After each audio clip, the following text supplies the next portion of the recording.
Bien, pues tenemos entre nosotros desde el principio a Martín Echavarría.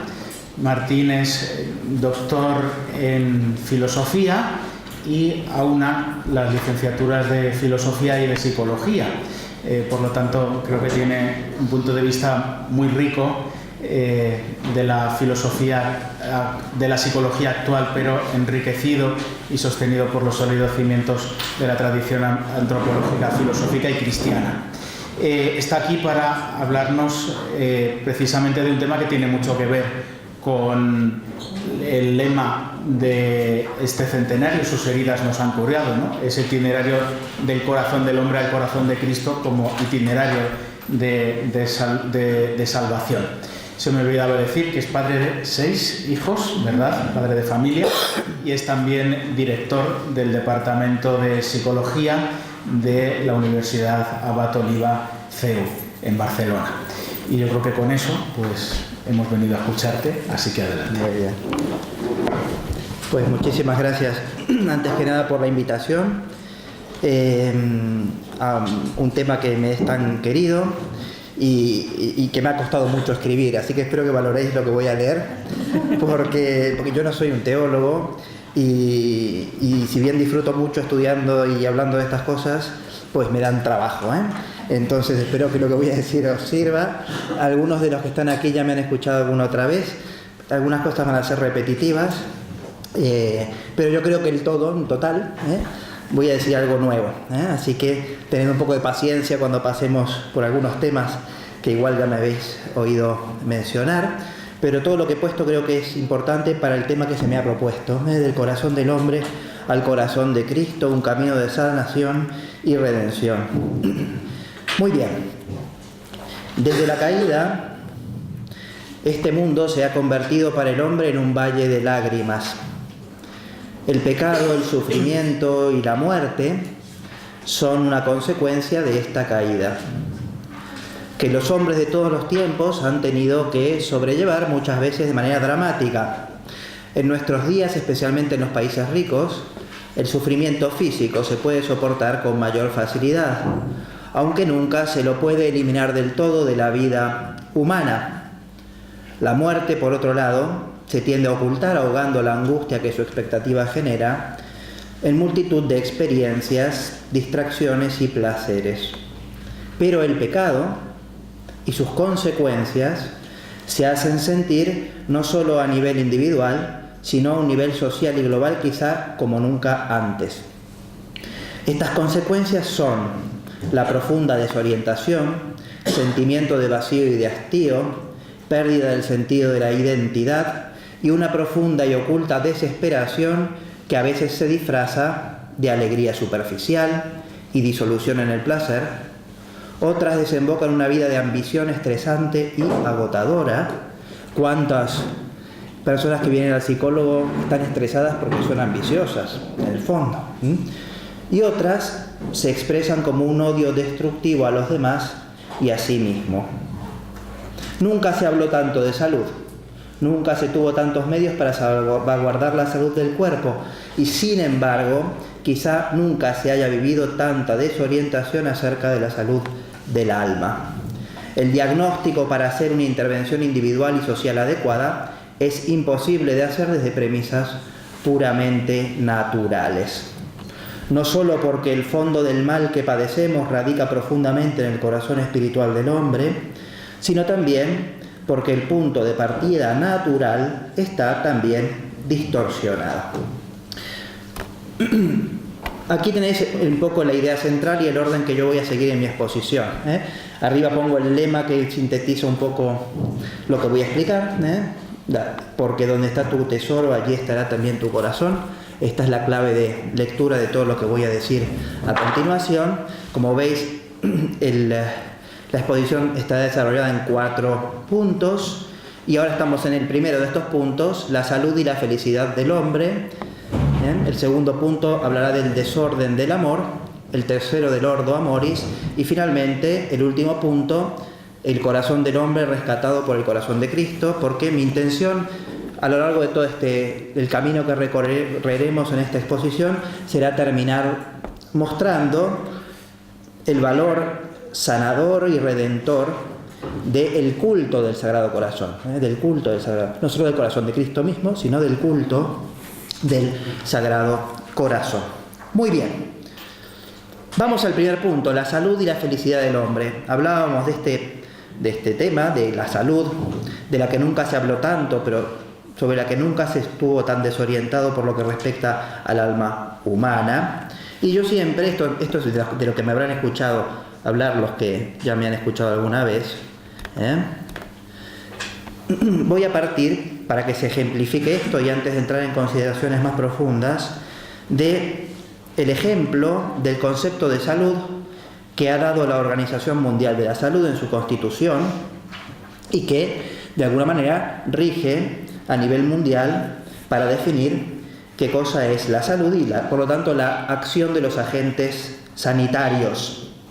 Esta definición define la salud de la siguiente manera: el estado completo de bienestar físico, mental y social, y no solo la ausencia de enfermedad. Esta definición ha sido muy alabada porque daría una visión holística de la salud como algo positivo y no por la mera negación de la enfermedad. Ciertamente la salud es una cualidad positiva. Santo Tomás diría un hábito entitativo. Es la enfermedad la que es una privación de salud. Sin embargo, esta definición no incluye solo este aspecto positivo, sino mucho más. Según ella, para estar sano, no basta el equilibrio del organismo, sino que es necesario tener un completo estado de bienestar, no solo físico, sino también mental y social. Lo cual nos lleva a preguntarnos, ¿es la pobreza un estado de falta de bienestar social? Diríamos que sí. Pero no puede ser sano integralmente hablando una persona pobre. Esta es una definición peligrosa porque termina absorbiendo en el fondo, dentro del campo de las ciencias de la salud, el total, completo bien del ser humano. Por salud se está entendiendo mucho más aquí que lo que ordinariamente se entiende por salud. Se está entendiendo la felicidad o incluso la felicidad plena. Prueba de ello es que esta definición esencialmente coincide con la definición de felicidad de Boecio. Boecio define la felicidad como el estado perfecto por la reunión de todos los bienes.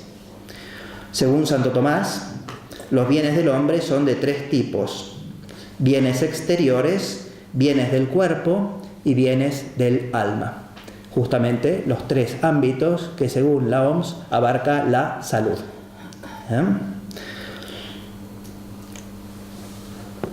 Cuando la OMS, por lo tanto, nos dice que está velando por nuestra salud, en realidad se está arrogando una potestad sobre nuestra felicidad.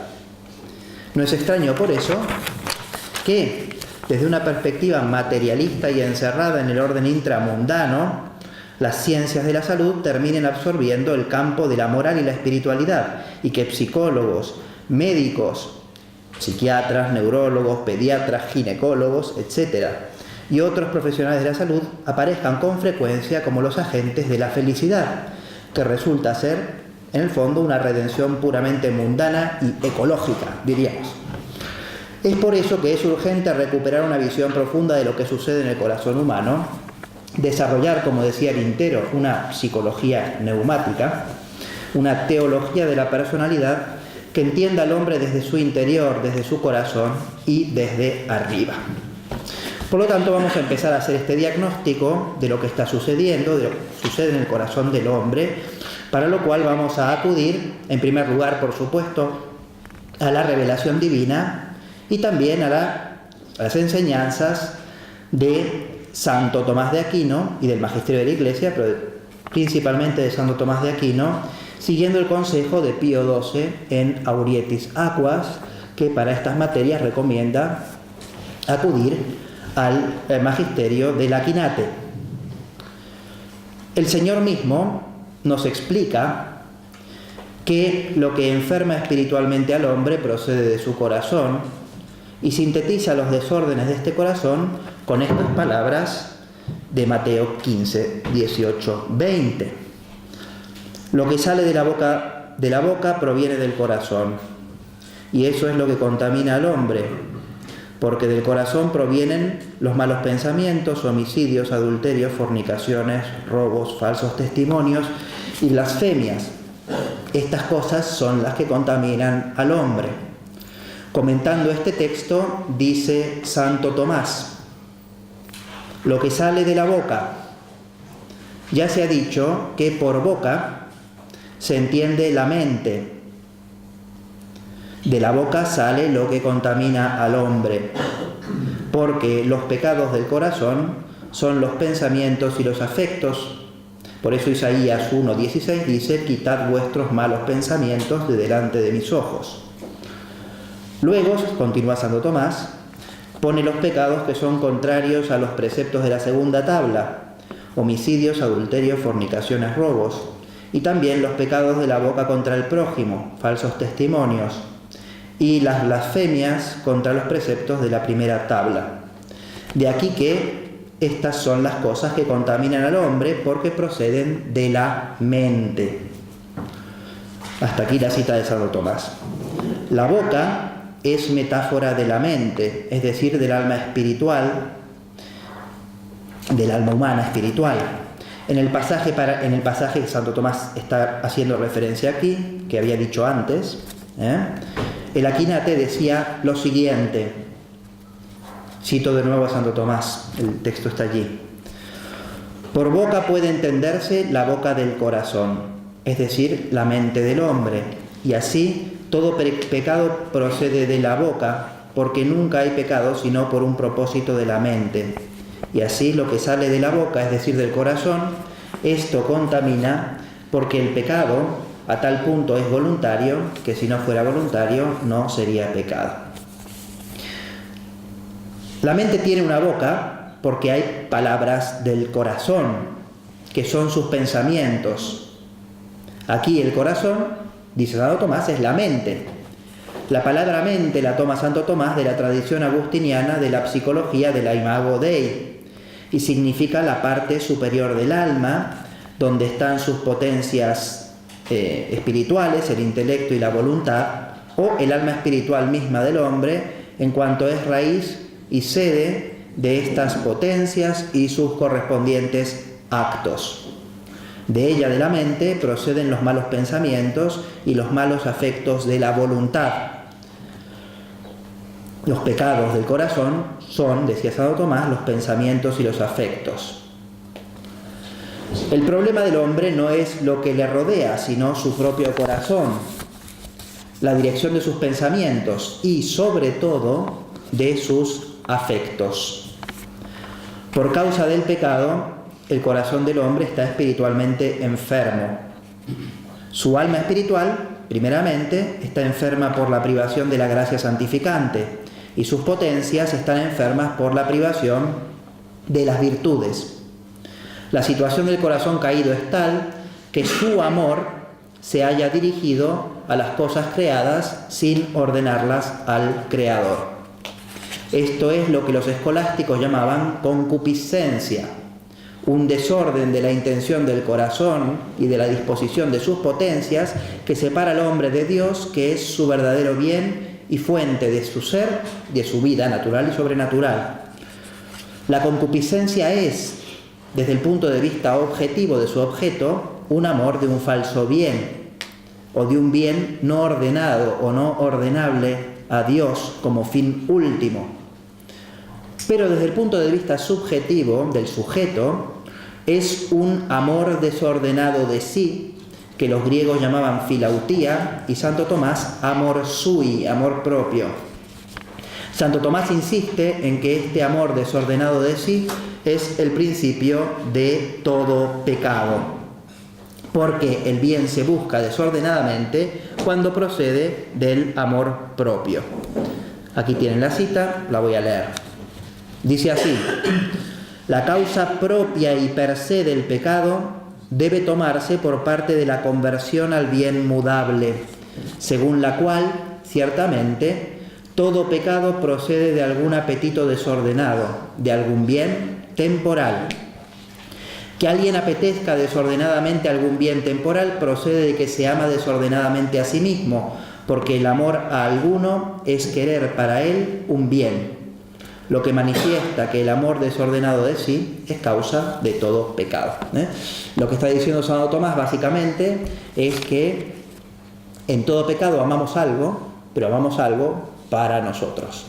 Y ese para nosotros implica un amor de sí mismo que no está ordenado. Hay un amor egoísta de sí, un amor desordenado de sí. Según San Juan, esta concupiscencia es triple: concupiscencia de la carne, concupiscencia de los ojos y soberbia de la vida. Santo Tomás explica que la concupiscencia de la carne es el desorden de las pasiones que tienen que ver con la satisfacción del sentido y cuyos principales representantes son los vicios contra la templanza, la lujuria y la gula. La concupiscencia de los ojos es el deseo de los bienes captables por una facultad cognitiva superior, como las riquezas y posesiones, objeto del vicio de la avaricia. La soberbia, por su parte, es el apetito desordenado de la propia excelencia. Aquí está el texto de Santo Tomás, pero como ya he explicado lo que dice, me lo voy a saltear por el momento, así no nos detenemos tanto en la lectura de textos. Queremos llamar la atención sobre la coincidencia de esta triple concupiscencia con un triple desorden en relación con los tres bienes del hombre que hemos mencionado antes. Bienes del cuerpo, bienes del alma, bienes exteriores. La triple concupiscencia tiene que ver con estos tres bienes. Los bienes del cuerpo, que se apetecen desordenadamente por la concupiscencia de la carne. Los bienes exteriores, que se apetecen desordenadamente por la concupiscencia de los ojos. Y los bienes del alma, a los que se dirige la soberbia de la vida. De tal manera que estos tres bienes que constituyen el bien total del hombre pueden apetecerse desordenadamente. Se suele decir que los tres consejos evangélicos, castidad, pobreza y obediencia, se ordenan justamente a remediar la triple concupiscencia.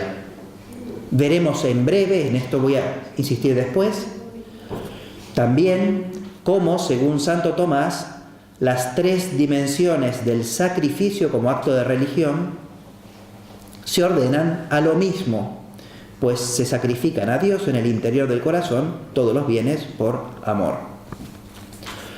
Gula, lujuria, avaricia y soberbia, o quizá vanagloria, mejor, son los cuatro vicios capitales que aspiran desordenadamente a estos tres tipos de bienes y son los tres principales de los vicios capitales enumerados por San Gregorio Magno.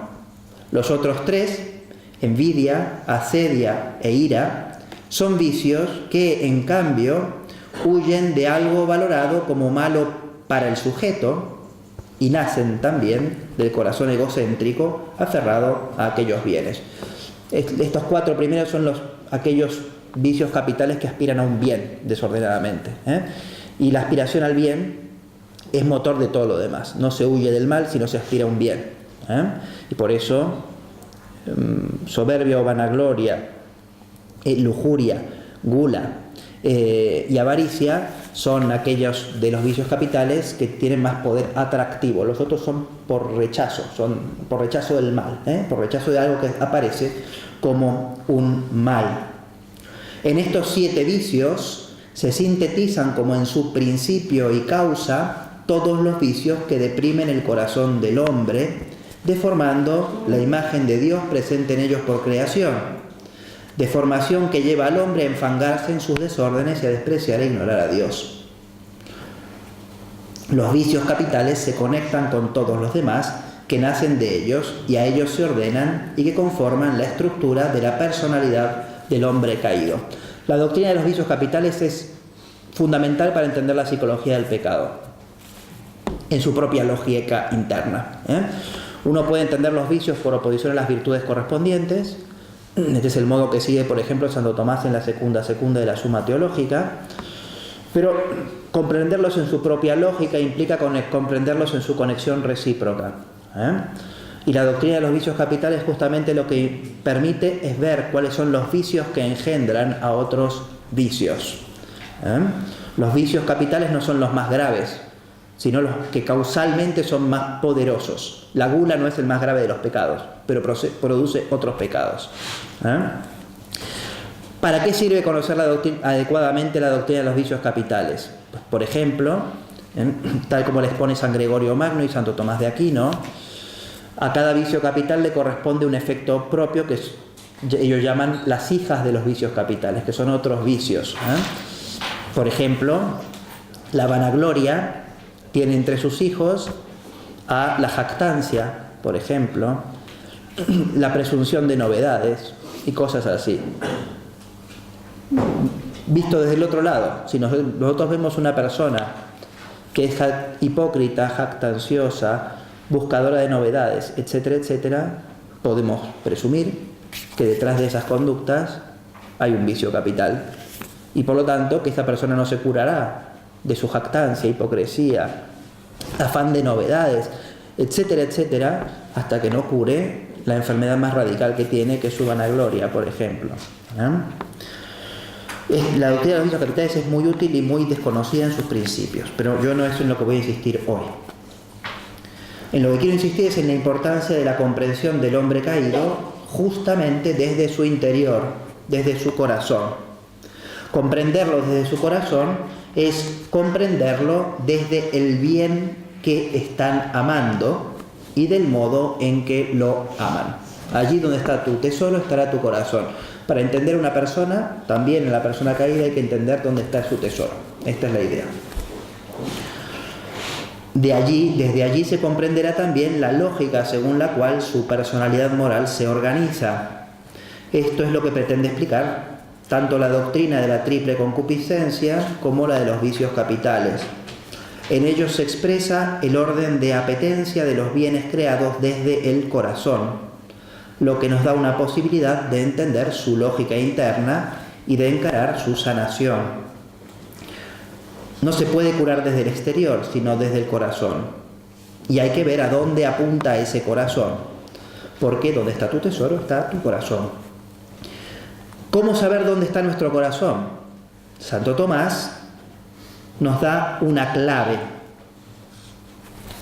en el texto que viene a continuación, ¿no?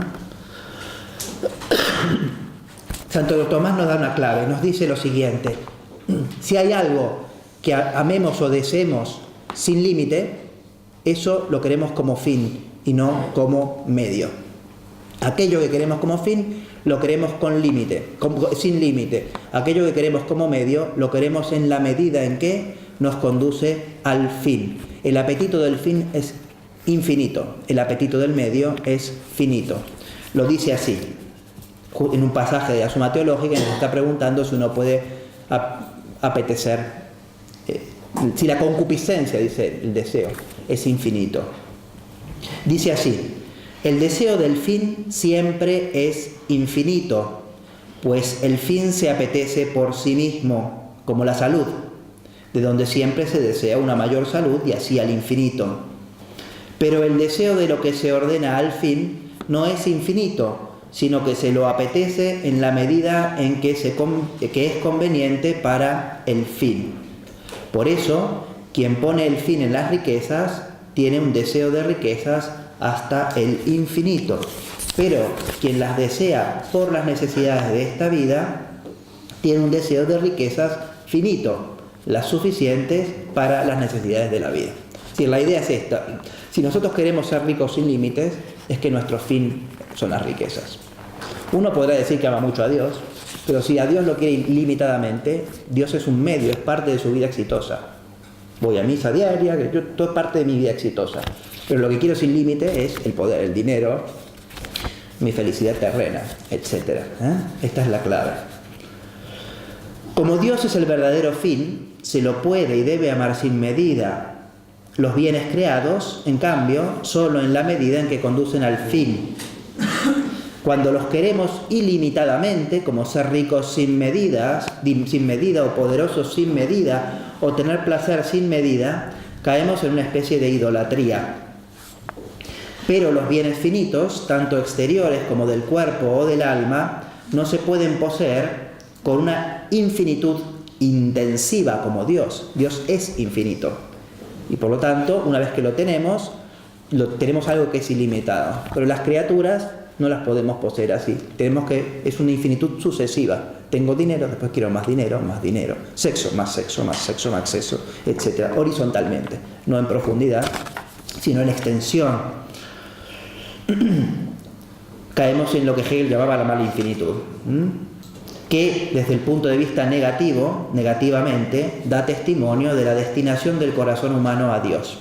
Es decir, esta búsqueda de lo infinito, desordenadamente en las criaturas, en cierto modo es testimonio de que nuestro corazón está hecho para algo más grande que esas criaturas que buscamos horizontalmente. Un abismo llama a otro abismo. Por eso, visto desde el reverso, esta búsqueda desordenada de sí mismo en los bienes creados termina haciéndonos daño y acaba pareciendo, y a veces también siéndolo, una especie de odio de sí, y en todo caso termina en una tendencia autodestructiva. Así lo explica Santo Tomás. Si pasa la diapositiva esta. Hablando per se, es imposible que alguien se odie a sí mismo, pues naturalmente todos apetecen el bien, y nadie puede apetecer algo para sí sino bajo la razón de bien, pues el mal está fuera de la intención, está fuera de la voluntad, como dice Dionisio en el capítulo 4 de los nombres de Dios. El mal es preterintencional, porque todo lo que se desea en cuanto se percibe, al menos, bajo la razón de bien. Pero accidentalmente, per accidens, sucede que alguien tenga odio a sí mismo, y esto de dos maneras. De una, por parte del bien que quiere para sí, pues sucede que a veces lo que se quiere como bueno en algún aspecto, considerado absolutamente, sea malo. Matar a mi tía es bueno porque heredo, pero absolutamente considerado es malo porque es un homicidio. Y así alguien quiere algo malo para sí per accidens. Cuando queremos para nosotros algo que es malo absolutamente, le hacemos daño a nosotros mismos, aunque estemos buscando un bien para nosotros mismos. Y esto es odiarse. Nos comportamos como si nos odiáramos a nosotros mismos, como nos hacemos el mal. De otra manera, por parte de sí mismo, no del bien que buscamos, sino de nosotros mismos, para quien queremos el bien.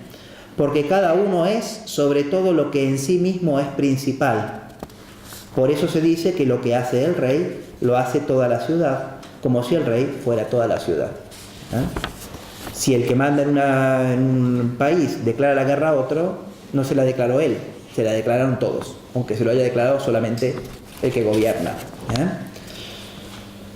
Pero es evidente que el hombre es principalmente su mente. Sin embargo, algunos estiman que ellos son sobre todo lo que son según la naturaleza corporal y sensitiva. Esto pasa hoy. O sea, hoy la gente piensa que no tiene espíritu, piensa que no solo son cuerpos, sino que son gobernados por una especie de cosa que llama cerebro dentro de ellos. El cerebro piensa, el cerebro, ya no somos ni nosotros por medio de nuestros cerebros. Entonces la gente se quiere según los bienes del cuerpo, porque no tiene ninguna conciencia de su dignidad de personas. Esto es lo que pasa hoy. Por eso se aman según lo que juzgan que ellos son, y se odian según lo que verdaderamente son, al querer lo que es contrario a la razón. Y de ambos modos, el que ama el mal odia no solo su alma, sino también a sí mismo.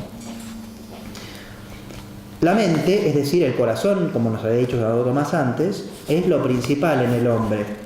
Quien no busca el verdadero tesoro de su corazón, se odia según su verdadero ser, según ese ser por el que es imagen de Dios. Esta separación del verdadero bien, buscado desordenadamente, aunque se pueda tapar en la superficie con el placer y la autocomplacencia, esconde en el fondo del alma una profunda angustia y desesperación. La gente que nos rodea está desesperada, aunque en la superficie parece que les vaya bien.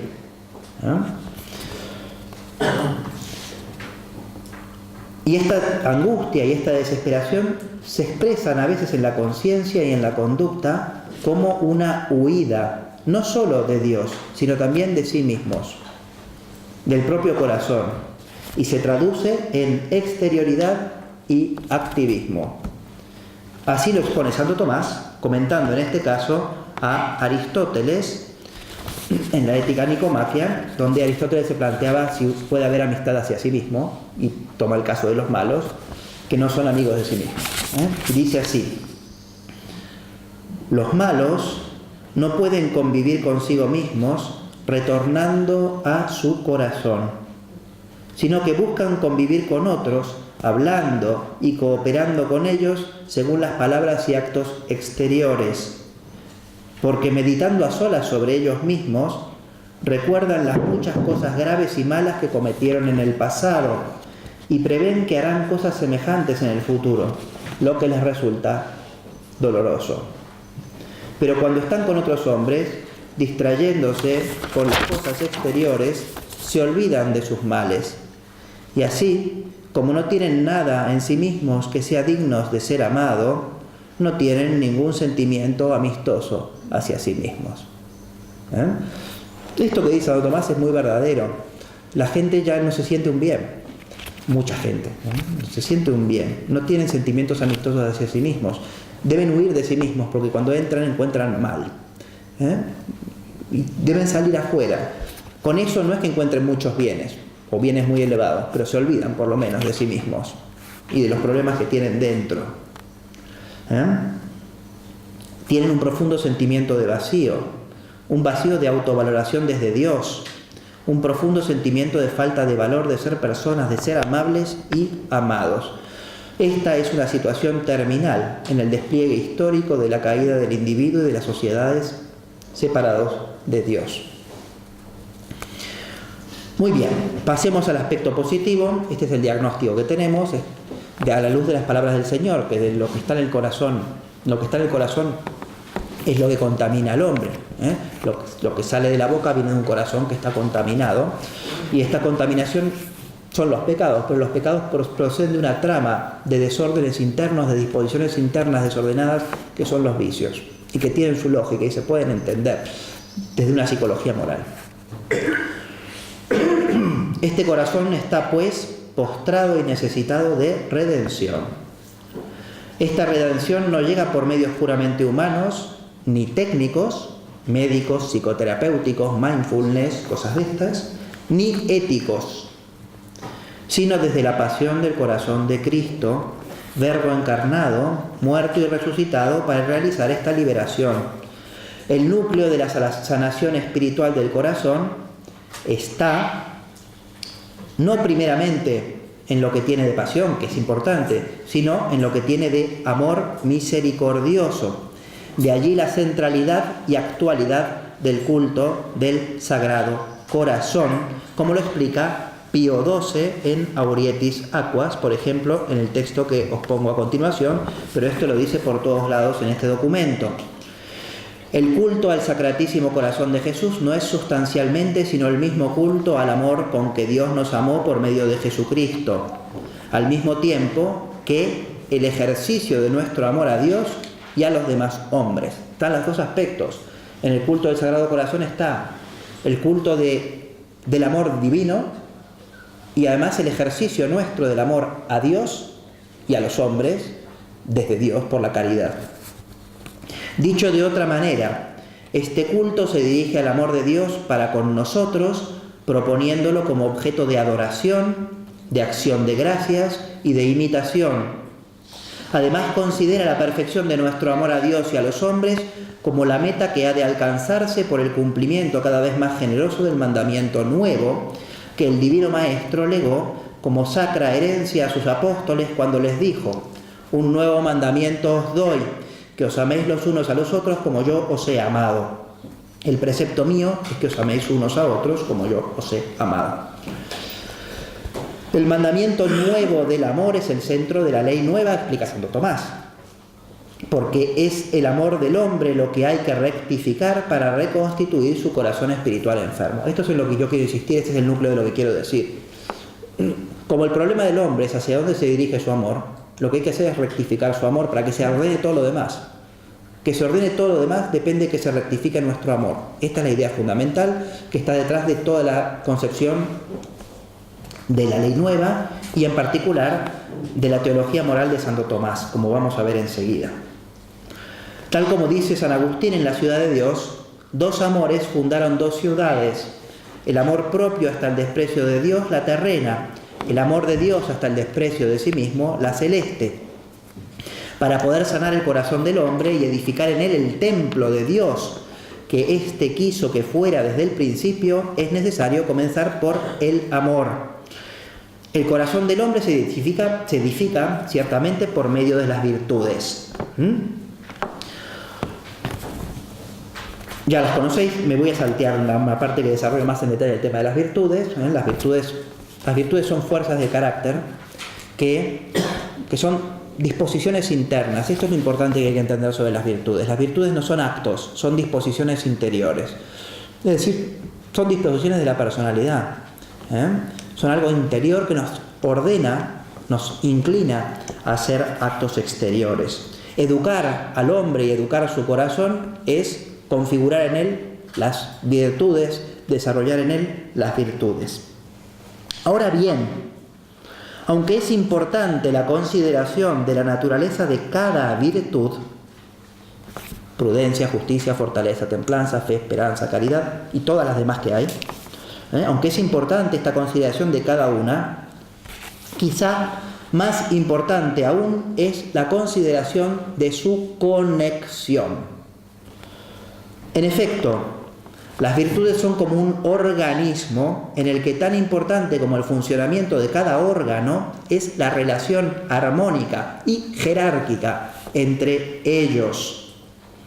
Puede funcionar bien el hígado, puede funcionar bien el corazón, etc., pero también es importante que funcionen bien en su relación recíproca.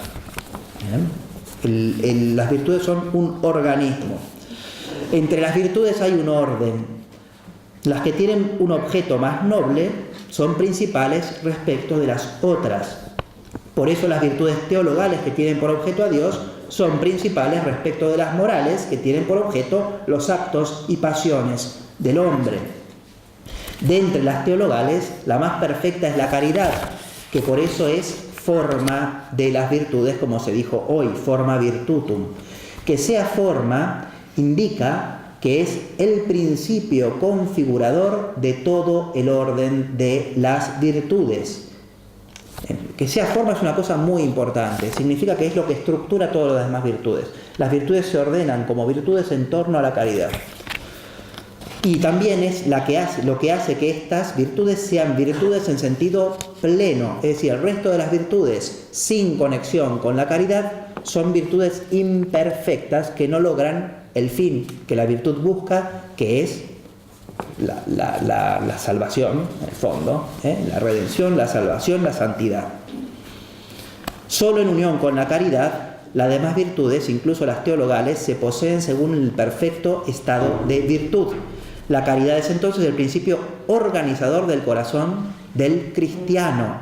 El corazón del cristiano es un entramado de virtudes cuyo principio fundamental de organización es la caridad. Es por esto que San Agustín podía decir que la virtud es el orden del amor y que también todas las virtudes son distintas formas de amor. Aquí tengo un texto que me queda poco tiempo, no os voy a leer, en el cual San Agustín, bueno, leo un pedacito para no dejaros con las ganas, pero no voy a leerlo todo entero. Dice así San Agustín: como la virtud es el camino que conduce a la verdadera felicidad, su definición no es otra que un perfecto amor a Dios. Esta es la virtud. La virtud es perfecto amor a Dios, dice San Agustín. Su cuádruple división no expresa más que varios afectos de un mismo amor. Y es por lo que no dudo en definir esas 4 virtudes que ojalá tengan tanto arraigo en los corazones como sus nombres en las bocas de todos, como distintas funciones del amor. La templanza es el amor que totalmente se entrega al objeto amado. La fortaleza es el amor que todo lo soporta por el objeto de sus amores. La justicia es el amor únicamente esclavo de su amado y que ejerce, por lo tanto, señorío conforme a la razón. Finalmente, la prudencia es el amor que con sagacidad y sabiduría elige los medios de defensa contra toda clase de obstáculos. Todas las virtudes son formas del amor, no porque formalmente cada una de ellas sea amor, sino porque todas son plenamente virtudes desde el amor de caridad. La caridad es la virtud por la que amamos a Dios con amor de amistad, como se nos dijo hoy, y al prójimo desde este amor divino. Es, por lo tanto, una virtud que eleva sobrenaturalmente el amor interpersonal. Contemplado desde este punto de vista, el amor interpersonal es la clave de comprensión de la configuración de la personalidad cristiana. Por ejemplo, si bien la templanza tiene como materia propia los placeres y tristezas del sentido del tacto, a los que aplica el modo propio de esta virtud, que es la moderación, no se puede terminar de comprender el sentido de la templanza, muy especialmente de la templanza en su versión más perfecta, la virginidad, pero tampoco la castidad conyugal, si no se la entiende en orden a ese amor más perfecto y organizador que es la caridad. Solo desde el amor de Dios se entiende en su verdadero sentido y motivación la virginidad. ¿La virginidad es templanza? Sí, pero sin la caridad no tiene ningún sentido. Porque es virginidad para el amado y por lo tanto, sin la caridad, esta templanza no tiene ningún sentido. Solo desde el verdadero amor al cónyuge y a los hijos en Dios se puede comprender el verdadero sentido de la castidad conyugal también desde la caridad. Sin el orden a ese amor interpersonal superior, la templanza puede aparecer como un mero ejercicio de autodominio, que incluso podría orientarse a otros fines, como la templanza del avaro, que se priva de excesos por el gasto que acarrean, o la del que se somete a un régimen para bajar de peso. Lo mismo dígase del resto de las virtudes: modestia, fortaleza, magnanimidad, paciencia y también la religión, con sus actos, adoración, devoción, sacrificio, etc. No tienen sentido sin la caridad. Todas ellas tienen sentido en conexión con la caridad y lo pierden desconectadas de ella. La caridad es la clave de la conexión y organización del organismo de las virtudes y por lo tanto de la formación del corazón. Si nos centramos en la fortaleza, por ejemplo, para poner fuera de la templanza el ejemplo de la fortaleza, y en particular en su versión más perfecta, el martirio, que celebramos hoy, por ejemplo, nos encontramos con lo mismo. Soportar el temor y el sufrimiento solo tiene sentido, en última instancia, por el amor a un bien mayor y en particular por el amor a alguien. Ciertamente, no todo es amor, hay otras cosas, y además, como decía San Ignacio de Antioquía, nuestro amor está crucificado. Incluso San Ignacio de Antioquía manifiesta un deseo de padecer la misma pasión de Cristo. Pero este deseo de pasión no tiene sentido, como se ve en el mismo San Ignacio y en la misma carta, sino desde la consideración de que la vida verdadera no es la de este mundo, sino desde la llamada al amor interpersonal de Dios. Siento en mi interior la voz de un agua viva que me habla y me dice: ven al Padre. Sin esa voz que nos llama al Padre, no tiene sentido, tampoco el martirio. Aunque el amor se manifieste en esta vida, no siempre como plenitud, sino como anhelo del ausente, como gemido del Espíritu Santo. Del que hablaba San Juan de la Cruz, me dejaste con gemido. Ese gemido es expresión del amor. No deja de ser amor. Muy bien, voy acabando. El corazón del hombre... Voy acabando, quiere decir que estoy en el último punto, no que ya acabo. Estoy en el último punto. Me quedan un par de cositas por decir, pero ya voy hacia el final. El corazón del hombre debe ser redimido por el corazón de Cristo en la medida en que éste nos amó primero, es decir, que palpita de amor por el hombre. Pío XII nos recuerda en Aurietis Aquas que el corazón físico de nuestro Señor simboliza y resume el triple amor con que nos ama: el amor sensible, el amor espiritual de su voluntad humana y el amor que es atributo esencial suyo y que le es común con el Padre y el Espíritu Santo. Tengo aquí el texto, pero como es muy conocido, pues lo dejamos ahí, lo podéis ir leyendo mientras yo hablo, ¿eh? Entonces, pero básicamente lo que dice es, si lo leo, veo que lo estáis leyendo, así que lo voy a leer. Luego, con toda razón, es considerado el corazón del Verbo encarnado como signo y principal símbolo del triple amor con que el Divino Redentor ama continuamente al Eterno Padre y a todos los hombres. Es ante todo símbolo del divino amor con que en él es común con el Padre y el Espíritu Santo, y que sólo en él, como Verbo encarnado, se manifiesta por medio del caduco y frágil velo del cuerpo humano, ya que en él habita toda la plenitud de la divinidad corporalmente. Además, el corazón de Cristo es símbolo de la ardentísima caridad que, infundida en su alma, constituye la preciosa dote de su voluntad humana y cuyos actos son dirigidos e iluminados por una doble y perfectísima ciencia, la beatífica y la infusa. Finalmente, y esto en modo más natural y directo, el corazón de Jesús es símbolo de su amor sensible, pues el cuerpo de Jesucristo, plasmado en el seno castísimo de la Virgen María por obra del Espíritu Santo, supera en perfección y por ende en capacidad perceptiva a todos los demás cuerpos humanos. Nuestro Señor nos amaba con su amor divino, que es atributo esencial suyo, común al Padre y al Espíritu Santo. Nos amaba y nos ama con su voluntad humana y nos ama, en el que está la caridad infundida por el Espíritu Santo, y además nos ama con su amor sensible, con sus pasiones, emociones. Desarrollando y ampliando esta idea, aplicándola a nosotros, podemos decir que cuando hablamos del corazón del hombre en el contexto de una espiritualidad del Sagrado Corazón, podemos estar refiriéndonos a las siguientes realidades. En primer lugar, aquel corazón que es uno de los órganos vitales principales del cuerpo humano, que nuestro Señor asumió en la Encarnación y que, como todo lo que está hipostáticamente unido al Verbo, es adorable con culto de latría. Nosotros tenemos un corazón de carne, nuestro Señor tiene un corazón de carne, ese corazón es adorable porque es el corazón de la persona del Verbo. En segundo lugar, corazón significa la afectividad sensitiva. Este significado procede históricamente de la concepción según la cual el corazón era el órgano de las pasiones. Pero también del hecho de que sentimos nuestras pasiones en el pecho. La primera pasión, causa de las demás, es además el amor. En tercer lugar, corazón significa la afectividad intelectiva o espiritual del hombre, tal como explica Santo Tomás comentando el Salmo 84: mi corazón y mi carne exultan por el Dios vivo.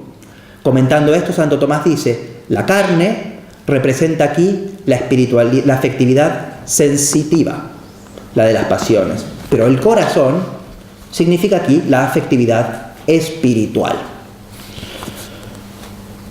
En cuarto lugar, el corazón significa el alma humana misma, como nos decía Santo Tomás al hablar de la boca, de la mente.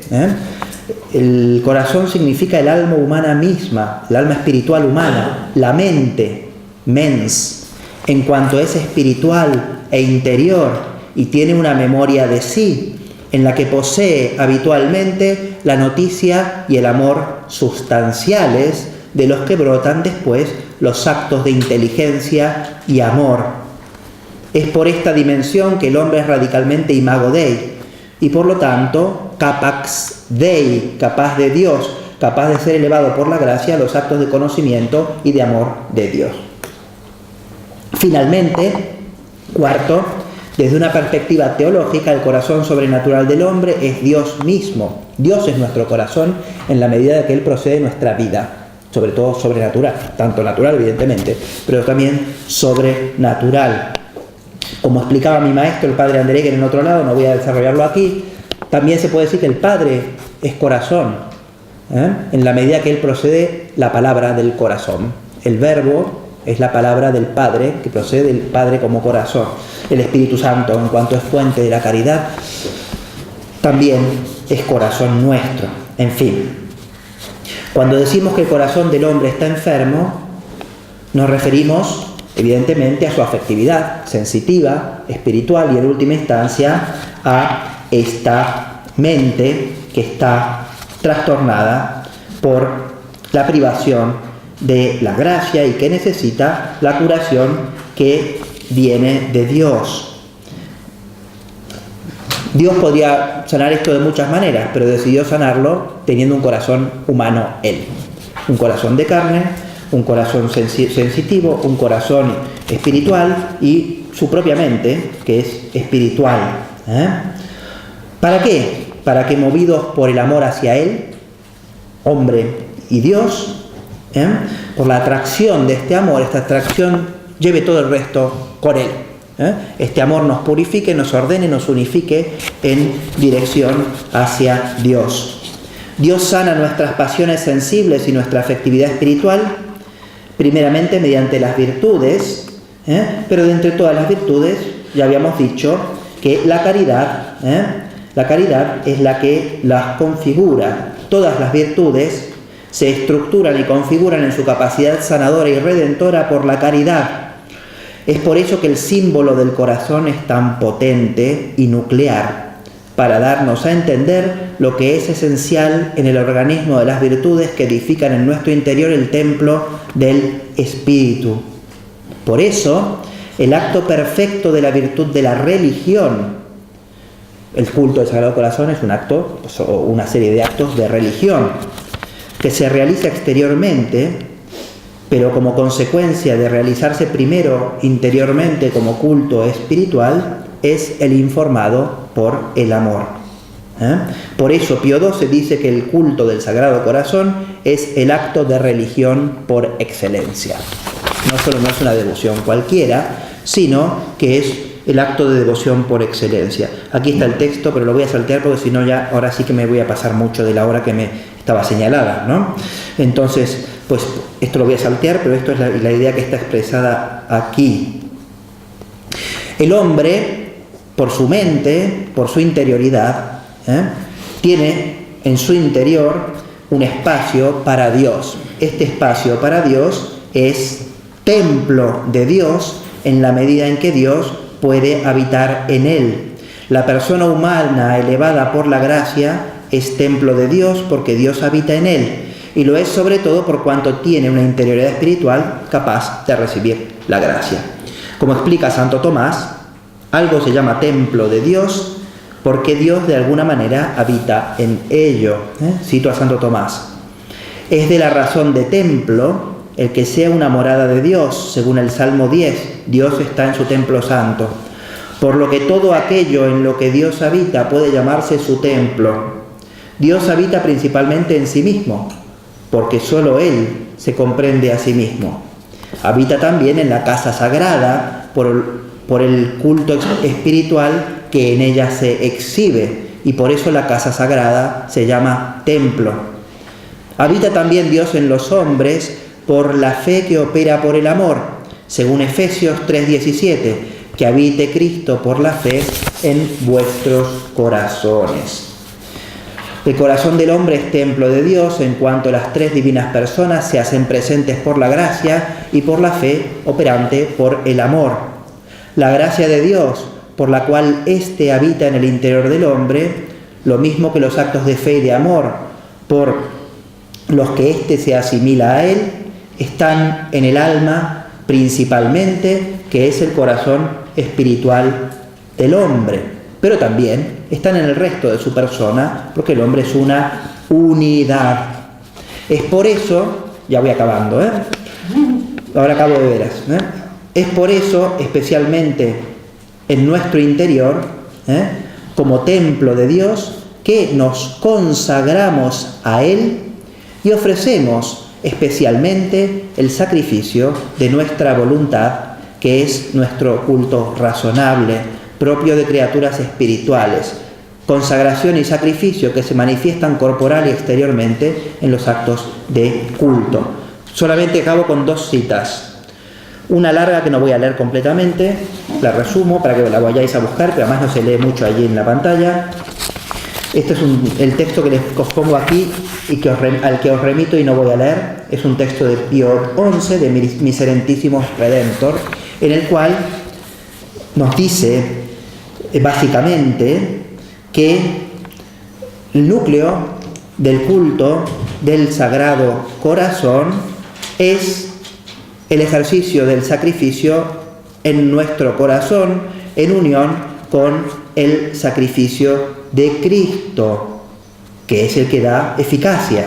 En el segundo párrafo dice esto: por ello nos amonesta el apóstol que llevando en nuestro cuerpo la mortificación de Jesús y con Cristo sepultados y plantados, no solo a semejanza de su muerte crucifiquemos nuestra carne con sus vicios y concupiscencias, huyendo de lo que en el mundo es corrupción de concupiscencia, sino que en nuestros cuerpos se manifieste la vida de Jesús y hechos partícipes de su eterno sacerdocio, ofrezcamos dones y sacrificios por los pecados.